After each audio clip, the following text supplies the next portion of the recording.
Tell me what the hell are you scared of when in the end the only Where's the love? Right here on this podcast.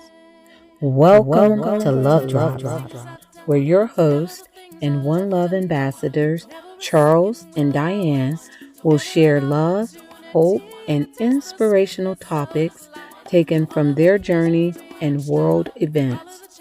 We will also include on location recordings and special pop up guests from cool places all around the world. So sit back, relax, and enjoy the show. whether big or small, love never fails. Oh, love it conquers all. Love never fails.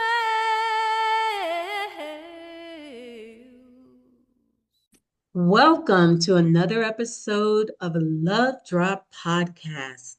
I am very excited for my guest today.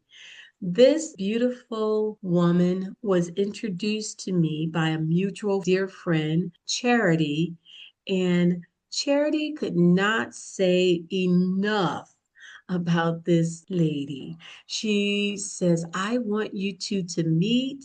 I think that, there's synergy. I think your energies just match.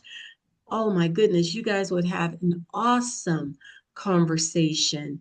Charity was absolutely correct. It was just love at first Zoom with Anu. We had the most delightful conversation and we walked away from it saying, we're going to do a podcast swap. So I was on her podcast and she is now our guest on Love Drop Podcast, and I'm so excited for the conversation ahead.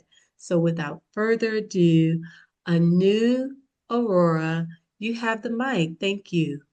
Thanks, Diane. It's just been a gift for you to come on my podcast, and now we are recording this. But just gift is meeting you. It just has been amazing and phenomenal. We've had two conversations and interaction, and this is my third one. And perhaps maybe we do something together every week. That's what was rising up for me. I'm like, this is so beautiful. I am actually located in Seattle in US, and I have been in Seattle for almost 3 decades. I started my journey here as an engineer, a software engineer with Microsoft, and worked in the corporate world for many years. And then it was in 2014 when I decided that I wanted to work on the other side and still work with leaders and teams, but how do we shift them to be at a higher frequency, not to be constantly caught in this rut, struggling. I would see health issues in the corporate one after the other. I could see people carrying this weight on their shoulders. Literal, you could feel it through their necks. How you have these necks which kind of protrude out, and you could feel that, oh my, their shoulders are carrying so much weight. And I always thought, can first of all, it was, can I help myself? Because I was in an accident in 2013 when I decided to go for a Seattle to Portland bike ride. And sometimes we kind of, to beat pressure, we create extra pressure. You might have seen people do that when they say, oh, things are not going really great. I am under so much stress. Let me go run a marathon. Or this is or even worse, let me just sign up for it, something even more ridiculous. Let me do a 200-mile another run, and just something extreme to their bodies, Yeah. as if that will take the mental pressure away when I subject my body to the extreme. And that's how I was fighting. I was like, I have so much stress, but this is a great diversion. I'm going to do Seattle to Portland bike ride. I was 65 miles into that bike ride, which was going great. I don't know what happened. But the next thing, I find myself in an ambulance and somebody's just shaking me up and asking me, "What's your name?" And I can't remember my name. He asked me, "Then are you married?" I said, "I don't know." And I'm just waking up that time, to something that had happened. And then he tells me, I said, "Why am I here? This feels like an ambulance." And he says, "Yeah, this is an ambulance." And I said, "Why am I here?" And he said, "You had a bike accident." I said, "Bike accident?" I was riding a bike. And he says, "Yeah, you were riding a bike. You were doing Seattle to Portland bike ride." And I'm like, "Why was I doing such a long bike ride?" And he says, "I don't know. You tell me. Why were you doing that?" And it's on the took me to Tacoma General Hospital, which was the nearest hospital there, and they did all the tests, and luckily my memory came back 2 days later. Wow. And that led me to think on, why am I doing what I'm doing? And am I creating space for me to be? Just be. That's powerful. That is so powerful, Anu. Wow. Just wow. So that was the transition point in my life. And I said, okay, I need to do something different. And that led me to this career in coaching, mentoring. I'm also a yoga teacher. I've done wellness in form of Ayurveda, which is the ancient Indian way of healing, and lot of other healing modalities, including mindfulness. So a brand new me began from there. Wow. First and foremost, thank you so much for sharing your story. That is powerful. The biggest thing that downloaded for me is this. So many times, we as human beings, especially high achievers, have to literally run into a brick wall to just stop. It's like we have to run to brick wall to stop. And in your case, it's like you had to lose yourself to find yourself because you lost your memory for 2 days. And then when you came back and you remembered, you're like, yeah, we're going to change this. And you made changes, and you made changes in your life. And so that leads us to the topic of discussion today on the show, and that's raising the frequencies, Mm. raising the frequency, right? And so you absolutely raised the frequency because you made a change, to align, mind, body, and spirit. So tell us, once you decided to leave your job and start your new career, back the car up just a little bit and just give us a little glimpse into that. Like, how did you do it? What'd you do? What was your plan? Did you have a plan? That's a good question. Um, My life has a narrative. If I go back to the beginning of my life, I usually jump first at the deep end of the pool and then learn to swim. I love it. I love it. I might even struggle gasping for breath, and I'm like, "Oh, what did I do? Was I really stupid? What was I thinking?" I had golden handcuffs here, which I literally gold handcuffs, which I got, threw them away, and what's this new life I'm going to create, and what does it look like? I don't know.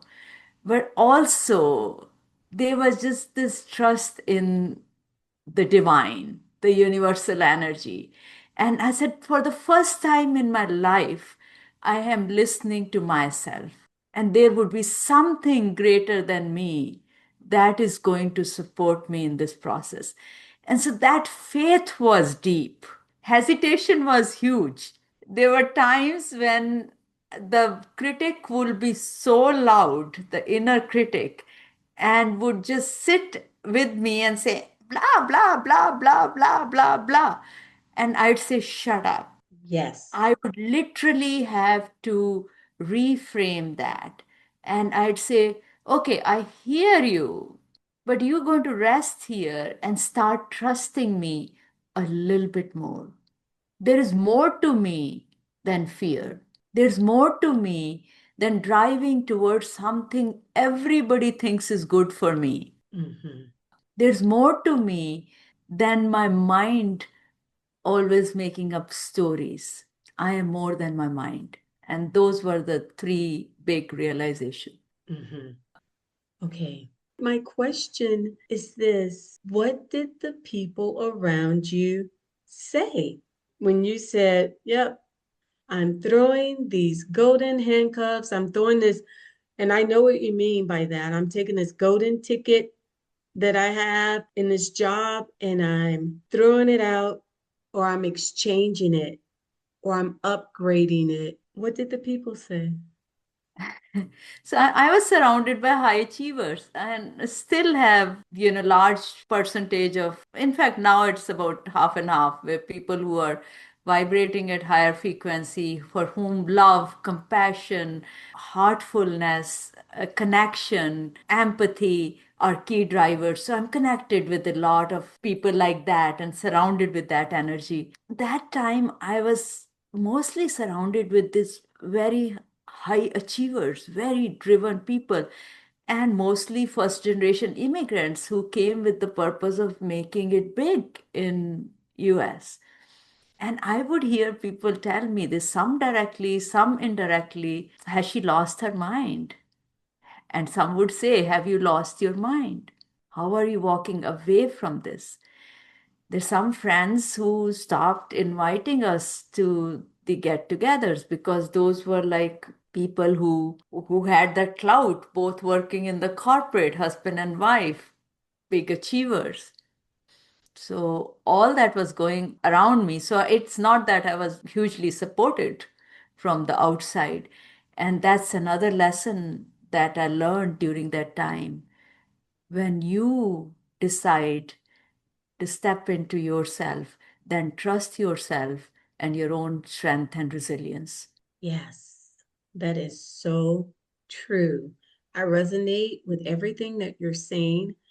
Just walking away, people do not understand it. And trying to explain yourself only makes you look even more crazy. That's something I had to learn, because I wanted people to understand that I wasn't crazy. And the more that I tried to tell them, not crazy, the more crazy I look. So you have to get to a space where you are unapologetically grounded in your vision, your dream, your purpose, your truth. And it's just like, I don't care who understands or don't understand. I'm going for it. This is what I'm doing. And yeah, I know how people fall off of your life, and it's painful and it hurts. But when you look back at it, it's actually the most helpful thing that you could have in that journey, in that particular journey, because it's not for everybody. And you already have your inner critic speaking. If you have those people around on a bad day, they'll have you writing up a CV and applying for a corporate job again because they'll convince you. So even though it doesn't feel good that they are falling off, it's a pruning process for your blossoming. I agree with that. And life changed as a result. I could attract people in my life who became my supporters. I could attract people in my life who could see me as a whole person, and who could appreciate me and my wholeness. Ooh, that is so powerful. And the word that you said that just gave me goosebumps was attract, because that's my thing. Just attracting the people, the places, the situations for my life at every point in my life. And that attraction, right, requires us to surrender. We have to surrender in order to attract. So, in your attracting, because you're a high achiever, and so now you're going out on your own. Tell us about that transition from corporate to coaching. Mm. In a way, the journey was simple, and I won't say it wasn't hard, but it was simple. And simple is because there was clarity and alignment. I was clear that this is how I am, this is how I'm going to show up, this is what's important to me, these are my values, this is what I want to create in my life, which I didn't have before. I would do things because those are the right things to do. If I became a VP, wouldn't that be cool? Anu Arora, Vice President? That's how I defined my own identity. That would be cool. That wasn't cool anymore. Titles didn't matter to me. I was not impressed by others' titles either. I started Exactly. looking for more humanity, more oneness, more love, more compassion, more connection. I was very uncomfortable in parties which didn't feed me. In fact, half of them, that kind of parties dropped me, other half I myself walked away because it was no longer serving me. So that shift made things simple. But like any transition in life, is super hard. Establishing yourself as an entrepreneur, doing things which I had never done before. Mhm. Including bookkeeping, which I'm still not good at. And, marketing myself, talking about me, but in a very authentic way. I didn't want to sell something which I wasn't yet very proficient at. So I had to start from where I was and then calling it out on here's where I am. Do you want to meet me where I am? And putting it out there. But I had to put it out there because nobody will know. Anytime I contacted a colleague, ex colleague in my corporate world, they'll say, "Oh, you coming back to work? I have some job openings for you." And I said, "No, this is what I'm doing." Doing what? Doing coaching. So I had to rebrand myself, but in not the way I would have done it in the corporate, in a very different way. Mm.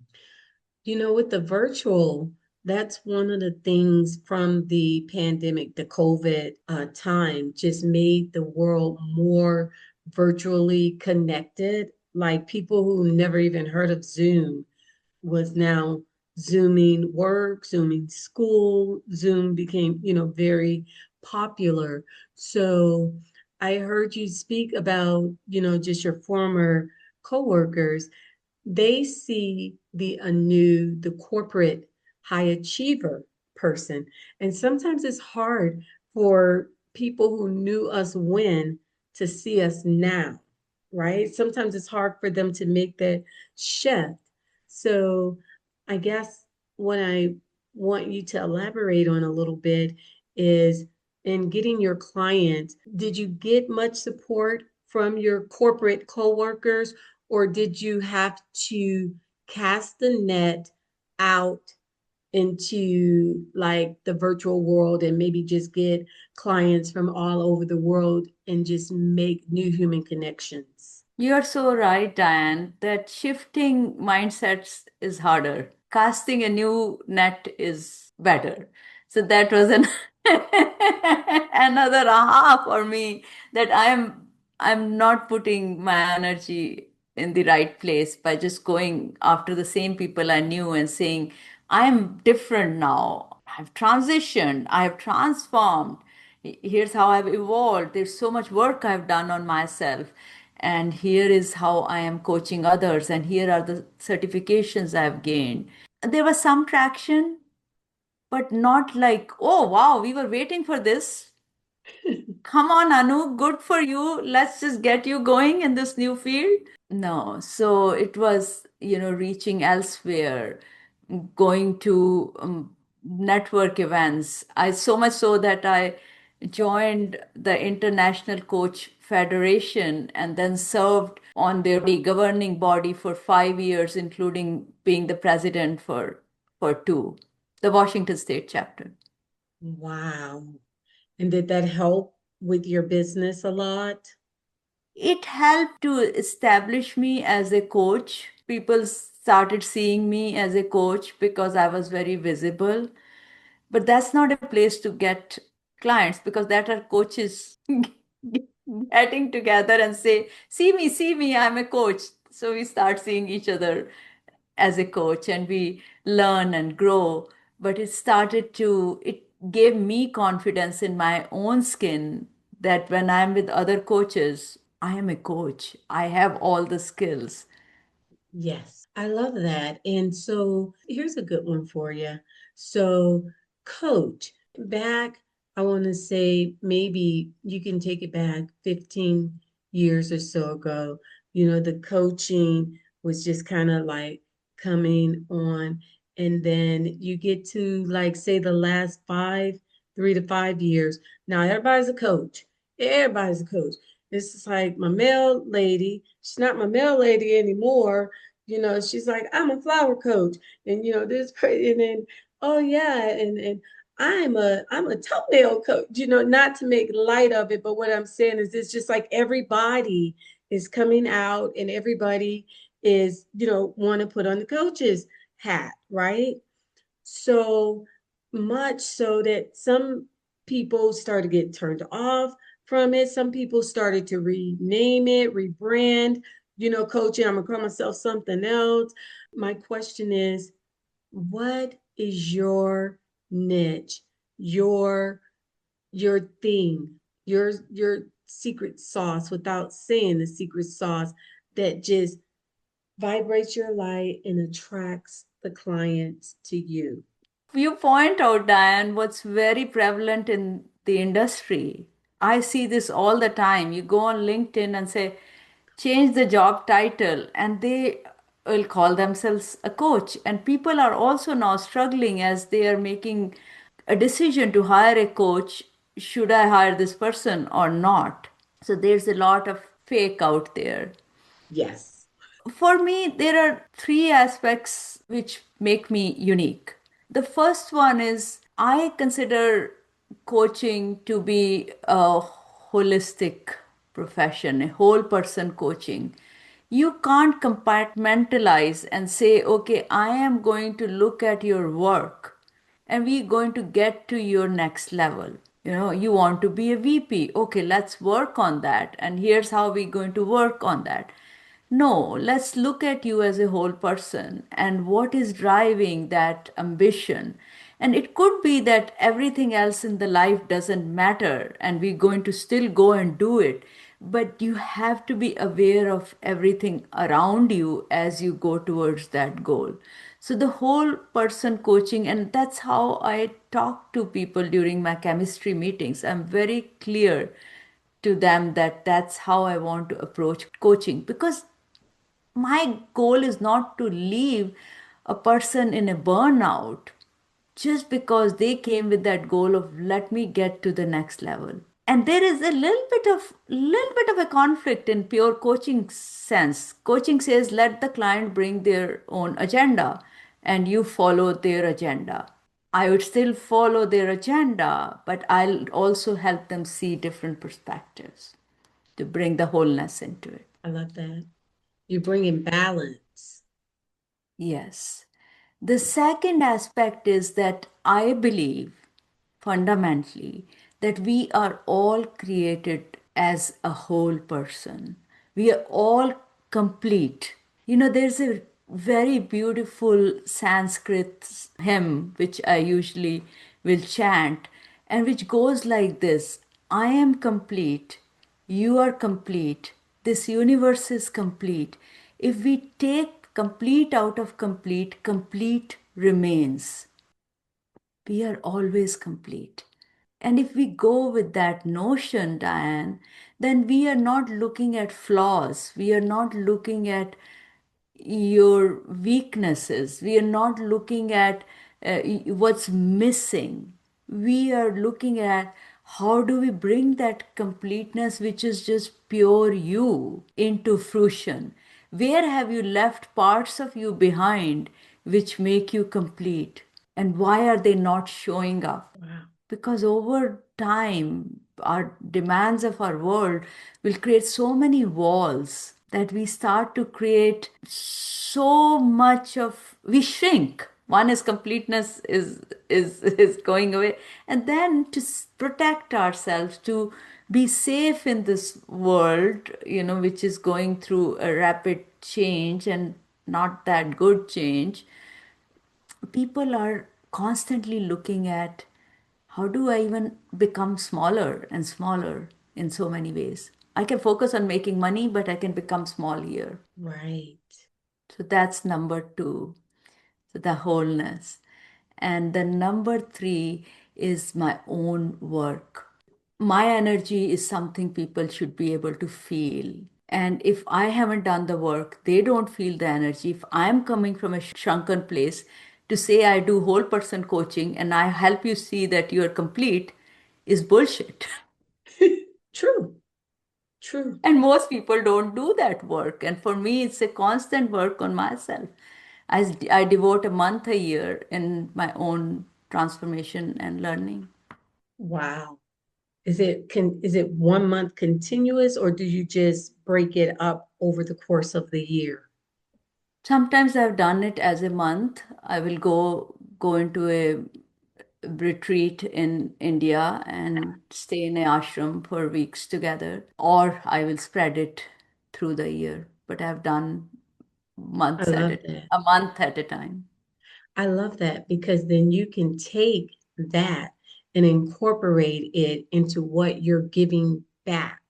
So that alone speaks to, yes, I am walking my talk, I am living my message. So I'm not asking you to do something that I wouldn't do, you know? Exactly.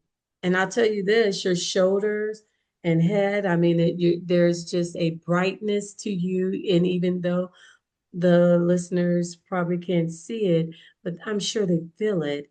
But you are aligned. It's just like you're aligned. You're aligned with your light, your frequency, just aligned, right?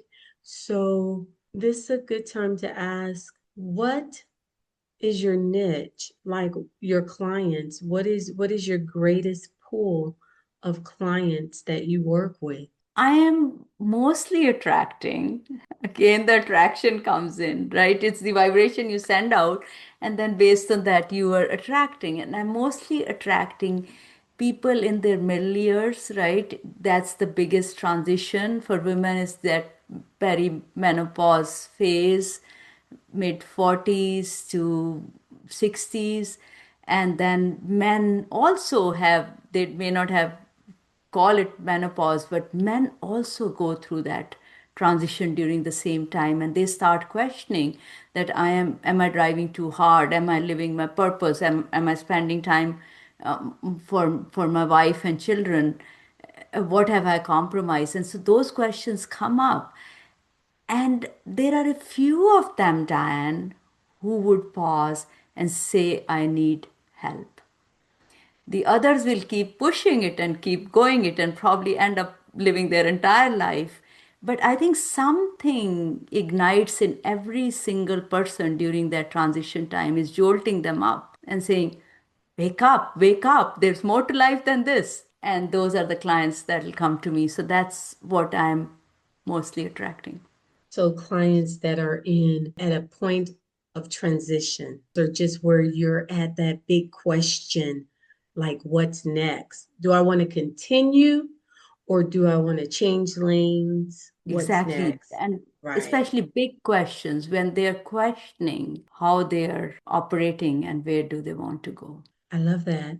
I'm going to share with you now because we didn't talk about it on your podcast, but I'm going to share with you now the title of my book, and then we're going to continue. But the title of my first book was Clearly Ready: See Yourself in your next season.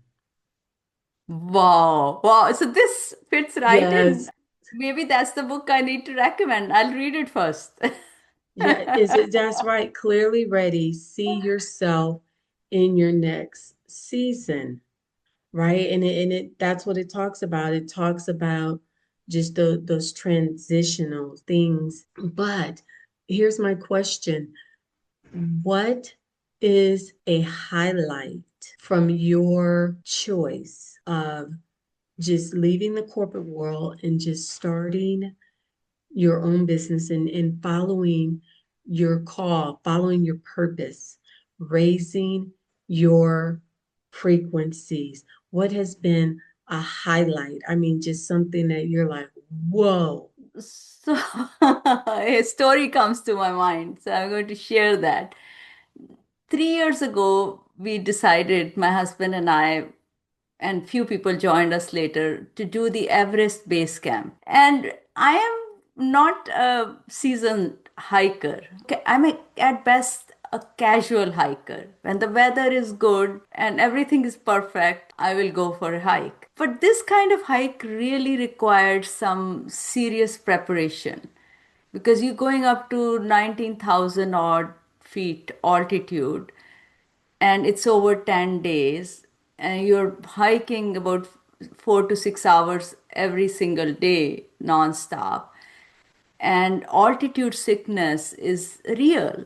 After about 14,000 feet you feel that air, you are gasping for oxygen. It's 50% less. So all those factors meant that we required some serious preparation. And to prepare for that, we went to Leadville, Colorado. Albert is over 14,000 feet. So we were going to do some mile high or, the really big hikes to get that experience in. The hike itself was hard, but I had a previous injury which kind of flared up and it became so bad that my return flight from Colorado to Seattle, I just sat on one hip because I couldn't put the second hip down on the seat. It was so painful. So when I came back, the doctor diagnosed it as piriformis syndrome. So the physical therapist saw me and I saw the sports medicine doctor. And they said, okay, you can't hike at all because it will put pressure on the hip. And, basically, you don't walk also, just do minimum walking, and we're going to do physical therapy and all that. But your EBC, Everest Base Camp, is out of question. So then I called the agent, Diane, the person whom I'm working with, whom we've given the money, and I say, I can't come. This is what has happened. He says, well, you can still come and you can stay at the base level, and you can stay even in Kathmandu for that matter of fact, and we'll take you around and you'll be comfortable. And he said, you don't choose. You don't choose. The mountain chooses.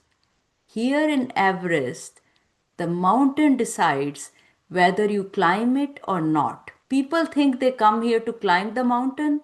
It is the mountain who will decide whether it welcomes you or not. Wow. And while there were many lessons I learned on my journey, Diane, to become a coach and be the coach and, living my life authentically as a coach, this was the biggest lesson: surrender. Surrender to the divinity, surrender to something larger outside of us.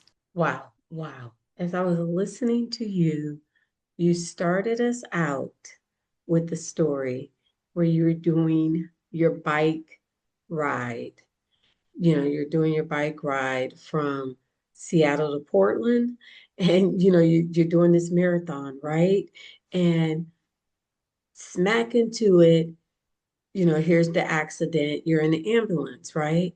As we're concluding, now you're going to do the Everest Base Camp and you're all in. But before you could get there, boom, it stops, and it's a surrender, but it's a different type of surrender because you're in a different place. Same Anu, different Anu. Anu that's like resistant, the high achiever, versus the Anu that is high frequency vibration and able to surrender and accept that the mountain chooses. Oh my God, I had chills when you said Mhm. that. It's just like you don't choose, the mountain chooses. And it just gave me chills. Because you're going to their house. It is you going to the mountain. Mountain's not coming to you. You are in their house, and the mountain chooses whether it opens the doors for you or not. I was going to say, to be able to receive that, though, is a reflection of your growth. Yeah, I would have been a different person. If it Right, came to me 10 years ago, I'm like, oh, it's okay. We can do it. We'll push it through. right. So that just brings me to this point in aligning and raising frequency, right? How do you choose? That's that's such a good question. Have I ever articulated how do I choose? I feel my body. I always now sense in what's my mind is always my mind is very active and is always ahead of my body. Say, I'll tell you. And I have to remind it, mind is not the whole me. I must tune in to my body. I must tune into my soul. I must connect with my heart. So those things which are sitting in the background and still wanting to guide me, but because the mind is so hyperactive and is telling me what to do, I literally have to step into the other parts of me very consciously. And so for body, I do a simple practice of body scan. Where do I feel this thing? What part of me is informing me on how this is arising? What's arising within me as a result of this? So when I started checking in, there's a lot that was happening in the space of my belly, which was holding this thing really, really tight. And then I do this mindfulness practice of what would relaxing this part of me look like? What Mm, will asking me this part of me look like? I literally ask my belly, my dear belly, what do you need from me? And mm, this moment, what will nurture you and nourish you so that we can together take the next step, whatever it is. But I want you to come along because you are resisting it currently. And come along doesn't mean that we have to go do the climb. Come along doesn't mean that we come now with me and we'll do this thing, come whatever may. No, come along with what you are going to tell me and tell me openly. That's the practice of the body. I love it. Then the practice of the heart is just bringing hand at the heart and just asking for guidance from the heart itself. So Mhm. now all parts of me are coming along. I love come along. I love come along. Yes, I do. Yes, I do. This has been such a powerful talk. I feel like the vibrations between us are aligned and raised, just such a synergy in the conversation here. I so appreciate your yes, your time, because what I say is time is non-refundable. So that's the most precious gift that you can give. That's the most precious gift that you can give. Before I let you go, or before, we end the podcast, I have just two very important questions or asks. The first is, what love drop would you like to leave with our listeners? One of the practices I have is a practice of pause, and I build that into my day multiple times a day. I have an app, Insight Timer, and the multiple apps if you are technology, driven. or you could do it in a simple, pen and paper, but just pausing and checking in. What's my body informing me at this moment? What's my heart telling me? What do I need as this whole person? So I've started to serve myself in some ways, and that will be a practice I would recommend everyone do it, because it brings us back into wholeness. When we start to see only the negativity of the world, we can come back to our wholeness again and again. Oh, that's good. That is so good. Just there's definitely power in the pause. So thank you for that. Thank you for that. The other thing is, how can our listeners reach out to you? Maybe someone has listened and said, "Oh my, I need to know her. I want to be whole. I want to operate in my wholeness completely." So, what's the best way? They can reach out to me through my website, Diane. It's anuarora.com, both my first name, last name together, and .com. It's really simple. I also do speaking engagements, webinars, walking people through body scans, these mindfulness practices to come into wholeness. Of course, do coaching and training, and also work as a facilitator in these areas. Awesome. Are there any books out there? Oh wow. I have a book which I wrote in 2018, and it's a book, a very short book of reflections. It's called Ignite Your Light. Yes. It's the beautiful poems. Even I have it on my bedside, and sometimes I have to remind myself on walking into wholeness. That's all it is about.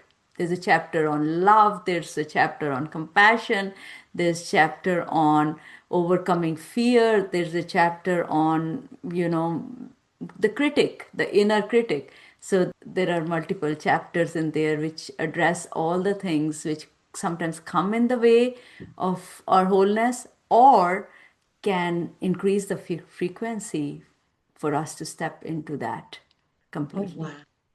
And so is it on your website? Is it on your website to order your It's book? on it's on the website. It's also on Amazon. Ignite Your Light. I'll send you a Okay. link to that. Awesome. Yes, please. Now, this is very impromptu, and if you need a second, that's fine. Is there a way I could request? I know I said two things. I'm gonna throw in a third thing here. Is there a way I can request maybe an impromptu reading from your love section of your book, Ignite Your Light? I Let me see if I can find it here. Just give me a Okay, second. yeah, that's fine. It's- So love. Let's see what shows up. I in this what wants to be read today. Let's open. Okay, I'll read the very first form. That's what has opened up. Awesome. It's called a healing touch. Sometimes all you need is a healing touch and you can sleep again. Sometimes all you need is a tight hug and the life is bright again. Sometimes you need a kick in the butt and you rise again. And sometimes you need to be silly. The tender heart feels light again. Mm, thank you so much for that. I really appreciate that. And that is a perfect way to close the episode. I want to say thank you, Anu, for joining me. Thank you so much. Thanks. Thanks, Diane.